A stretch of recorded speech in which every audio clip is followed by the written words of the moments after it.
जोश आ गया उनको, उन जीवन का सार मिल गया उनको कि जीवन का अर्थ क्या है, और उनमें भी सर्वोत्तम जीवन इंसान का है। कोटि जन्मों के बाद इंसान का चोला मिलता है। ये चोला मिलने के बाद भी अगर हम चेतते नहीं हैं और इसको व्यर्थ खो देते हैं तो फिर 84 तैयार है। ये चौपड़ का खेल है। इस चौपड़ के खेल में अगर तुम्हारी शार चारों तरफ चक्कर काट के अगर पहुंच जाती है, एक पो की जरूरत है, वो पो अगर नहीं पड़ती तो फिर 84 जाना पड़ता है, फिर चार खान के हम मुसाफिर बन जाते हैं। उन योनियों को देखो, इंसान में विवेक है, बुद्धि है, ज्ञान है, समझ है।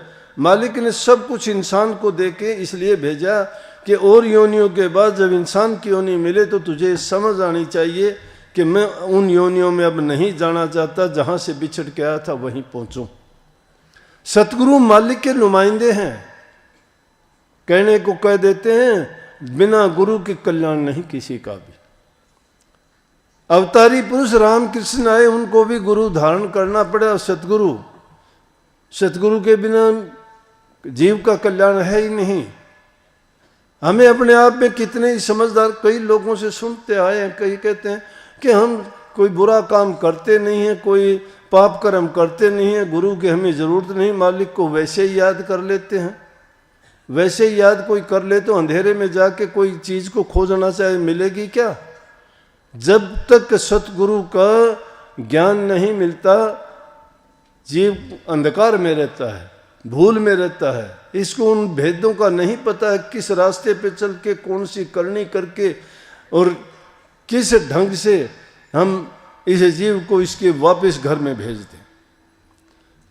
तो पहली जरूरत हुई कि सतगुरु का मिलना जरूरी है। अब सतगुरु किसको कहोगे? सतगुरु उसको कहो, कबीर साहब ने तो बहुत बुरी बुरी बातें भी बोल दी, कही हैं, लेकिन वो इसलिए कही ताकि इस जीव को समझ आ जाए।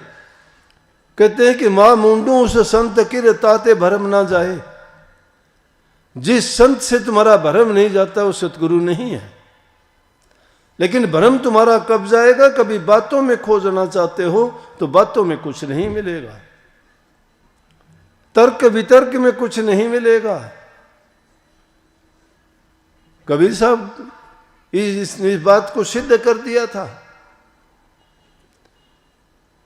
कि जो तुम सीखते हो किसी चीज से, वो चीजें तो तुम उसको ज्ञान मानते हो, ज्ञान नहीं है।